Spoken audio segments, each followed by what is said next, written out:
Latest video देखने के लिए चैनल को सब्सक्राइब करें, बेल आइकन दबाएं और घंटी दबाएं।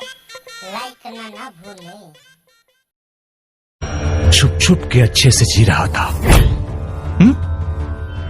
आ गया मौत के मुंह में, अंजाम की परवाह किए बगैर। अंजाम की फिक्र आवारा कुत्तों को होती है। हम शिव के भक्त हैं। जहां रिस्क होता है वहां मेरा एंट्री फिक्स होता है।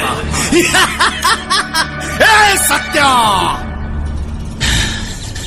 भैया की चिता के आग ठंडा होके से पहले तोरा के शमशान पहुंचाई भी क्रिया खैले रानी। ओकरा के आज पूरा करब। मिसाल के तौर पे तो के एगो बात बता दी। 1 लाख पूता 1.25 लाख नाती, रावण के घर में दिया न बाती। अरे सालकी तो हम हईले हई, लेकिन जब सटक जाला ना तो इतिहास का भूगोल भी बदल दिला। इतिहास भूगोल के पढ़ाई ऊपर करिए।